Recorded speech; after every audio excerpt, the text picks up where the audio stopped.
ഇന്ന് ഷോപ്പിൽ നിന്ന് വീടെത്തിയതുള്ള പരിപാടിയാണ് കേട്ടത്. നേരെ കിച്ചണിലോട്ട് കയറി. ഇന്ന് അവിയലാണ് കേട്ടോ ഉണ്ടാക്കുന്നത്. അപ്പോൾ ഞാൻ വെജിറ്റബിളൊക്കെ നേരത്തെ കട്ട് ചെയ്ത് വെച്ചിട്ടുണ്ടായിരുന്നു. അപ്പോൾ ഇന്ന് വന്നപ്പോൾ അത് കുക്ക് ചെയ്ത് എടുക്കുകയാണ് കേട്ടോ. അപ്പോൾ ആദ്യം തന്നെ മൺചട്ടി വെച്ചിട്ട് മുറിച്ച് വെച്ച എല്ലാ വെജിറ്റബിളും അതിലോട്ട് വാരി ഇടുക. പിന്നെ ഒരു അര കഷ്ണം മാങ്ങ എടുത്തിട്ടുണ്ട് കേട്ടോ. മാങ്ങ ഒരു യെല്ലോ ഷെയ്ഡായിട്ടുണ്ടെങ്കിലും നല്ല പുളിപ്പുണ്ടായിരുന്നു കേട്ടോ. അതോടെ ചേർത്ത് കുറച്ച് ഉപ്പും ഇട്ട് മഞ്ഞൾപ്പൊടിയും കൂടി ചേർത്തിട്ട് ജസ്റ്റ് ഒന്ന് ഇളക്കിയിട്ട് ഒന്ന് അടച്ച് വെച്ച് വേവിക്കുക.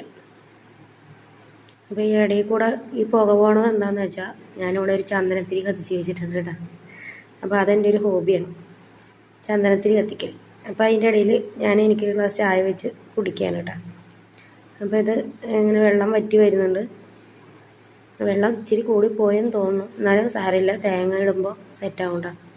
അപ്പോൾ ഒന്നും കൂടി വേവിച്ചെടുത്തിട്ട് ഇതിലോട്ട് ഇടാനുള്ള അരപ്പ് അതിൻ്റെ ഇടയിൽ ഞാൻ സെറ്റാക്കി വെച്ചിട്ടുണ്ട്. അരപ്പ് എന്താണെന്ന് വെച്ചാൽ തേങ്ങയുടെ ഒപ്പം ഒരു 3-4 പച്ചമുളകും നല്ല ജീരകവും കൂടി ചേർത്തിട്ട് ജസ്റ്റ് ഒന്ന് ക്രഷ് ചെയ്തെടുത്താണ് കേട്ടോ. വെള്ളം ചേർത്തിട്ടില്ല.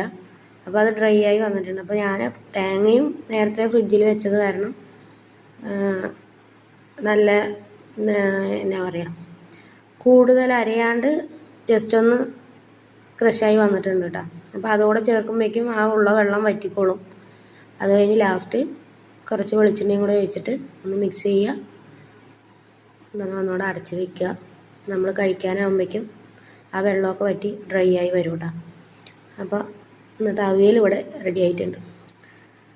നമ്മൾ ലാസ്റ്റ് ഇച്ചിരി കറിവേപ്പിലയും കൂടെ ഇട്ട് കൊടുക്കുക. സംഭവം സെറ്റ്.